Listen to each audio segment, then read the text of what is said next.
Hello. Today we'll be discussing Charlotte Perkins Gilman, The Yellow Wallpaper, and some other short stories by her.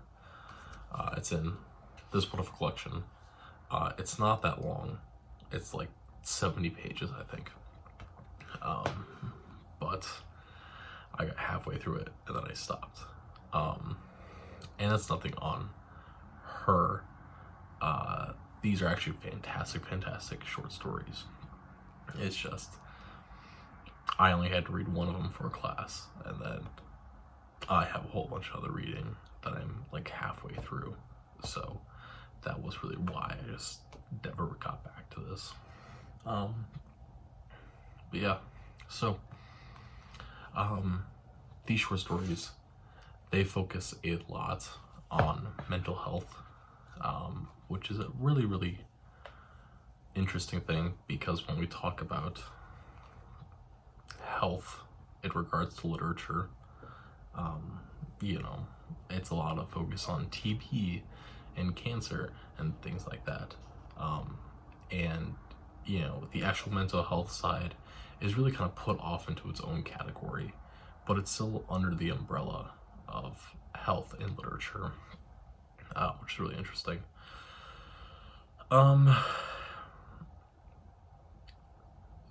These are inherently like feminist short stories.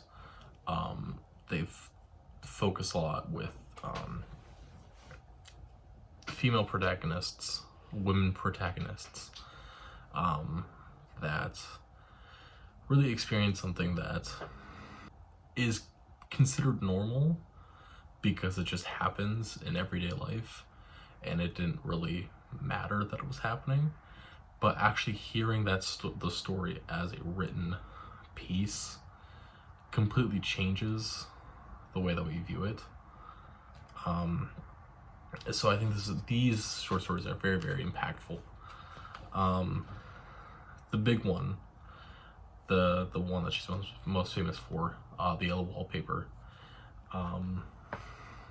really, it's an interesting short story because it really focuses on how women just in this time period and now are just not allowed to take care of themselves. Like they're just not, like there's this overarching idea of for whatever reason, women cannot take care of themselves, which is absolutely wrong, of course. But that seems to be the predominant nature in the way that we envision people, which is not good. The Wallpaper focuses on a medical treatment that existed for quite a long time, in which women, after being effectively mentally fatigued and bored out of their minds, you hit that stage in boredom where you're just exhausted, and the cure for that was effectively isolating them into like not being able to do anything. Like you think quarantine was bad. Women were not allowed to move from their bed. They were not allowed to read or write. They even in some extreme cases, not allowed to feed themselves. They had to be spoon-fed by another person.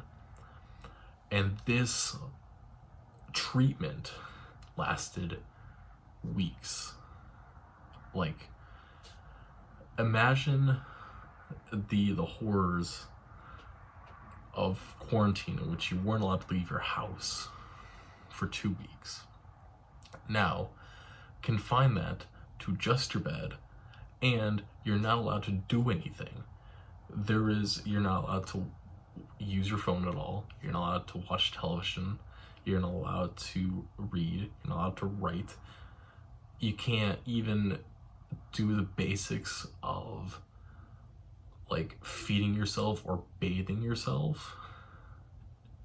You are doing nothing for 24 hours a day for months, for like a month or two, right? That is absolutely insane that they would think of this as like, this is how we treat people, this is how people get better.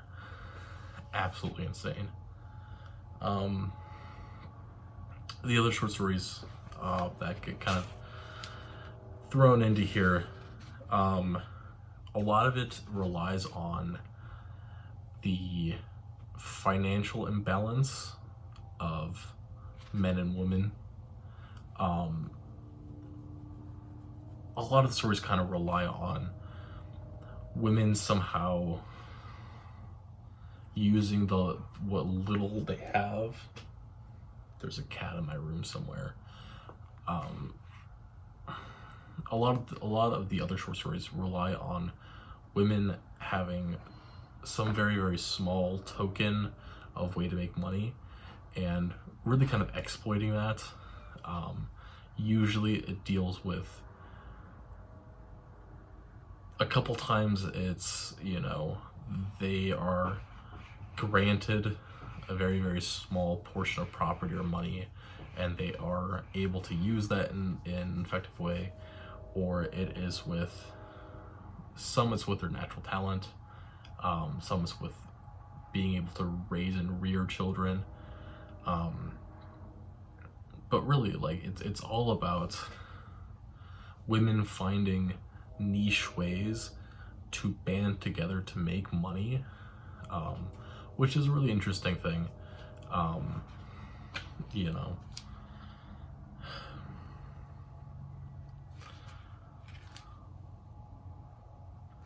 So that's really kind of the plot of a couple of these short stories.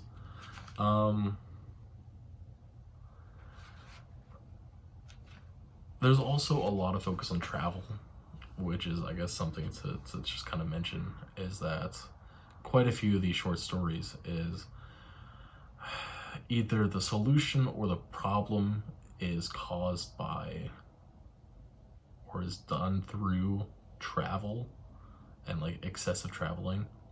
I don't know if that really means anything, but we also, in modern times, we associate travel as this like thing of, we find ourselves, or I should say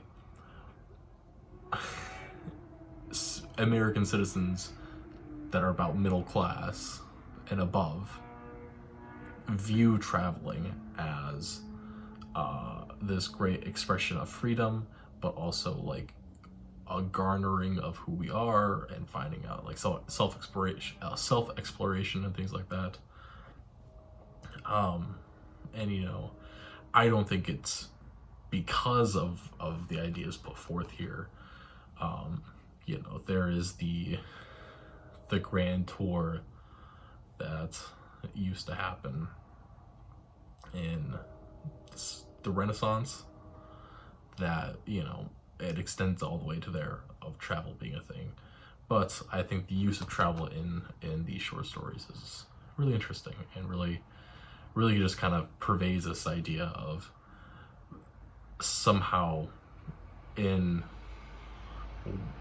white Western ideology, going and just traveling is beneficial to the soul and to the mental health. But yeah, that's really all my thoughts on this. If you can go find this, I would definitely recommend it. The star rating, it's been a while since I've done one of these. Stars, if this was in like an actual novel or even a novella, I would probably give this an 8. But because they're short stories, and I don't really like short stories as a form, I'm gonna say